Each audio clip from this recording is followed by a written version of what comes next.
Hello guys, আসসালামু আলাইকুম। Myself Sharmin Akter and welcome to my blog. তোমরা কালকে কম বেশি সবাই দেখেছো যে আমরা পিকনিক খেলবো, তো পিকনিকের বাজারও দেখেছো। আমরা বাজারে গিয়েছিলাম, দেন আমরা এখন চলে আসছি বাজার নিয়ে বাসায়। তো অনেক রাত হয়ে গিয়েছিল, যার কারণে কালকে আমি ভিডিওটা আপলোড করতে পারিনি। তো বাজার থেকে এসে কিছুক্ষণ রেস্ট নিয়ে যা যা কেনাকাটা করেছি ওগুলো সব ঢেলে নিচ্ছি। আমি প্রথমে মাংসটা ঢেলে নিলাম, যেহেতু প্রচণ্ড গরম পড়েছে তাই মাংসটা গরম হয়েছিল। দেন আমি এখন সব কিছু এক এক করে বের করছি।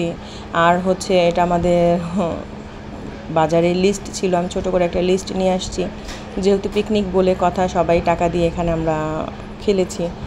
তো যাই হোক, সব কিছু গুছিয়ে আমরা এখন সব রান্নাবান্নার আয়োজনে চলে গেছি।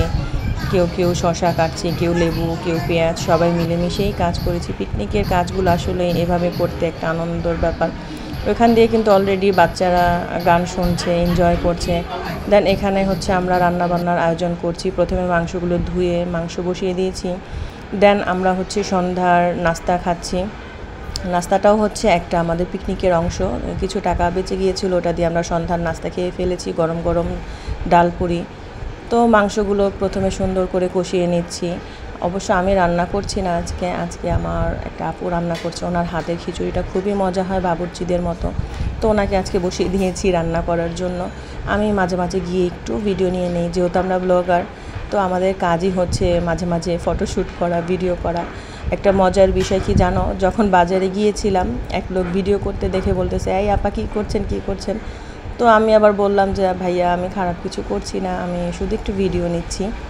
তো যাই হোক, এখন খিচুড়ি আমাদের বসিয়ে দিয়েছি। মাংস তো হয়েই গেছে, চাল দিয়ে দিয়েছি, এখানে পানিও অ্যাড করে দিলাম। এখন এটা বলক আসার পালা, একটু পরেই খিচুড়ি হয়ে যাবে। এই ফাঁকে আমি রুমে দেখলাম বাচ্চারা সুন্দর নাচানাচি করছে, এনজয় করছে। সাউন্ড বক্স ছেড়ে দিয়েছিলাম ওদের। আসলে এই আনন্দটার জন্যই পিকনিক করা, কারণ বাচ্চারা একটু আনন্দ করতে পছন্দ করে। তো এই দেখো আমাদের খিচুড়ির ফাইনাল লুক, অনেক সুন্দর হয়েছে। কালারটা খেতেও কিন্তু খুবই মজা হয়েছে। আর সাথে কিন্তু 3 পদের ভর্তাও ছিল। ভর্তার ভিডিওটা আমি নিতে পারিনি, একটু ব্যস্ততার কারণে।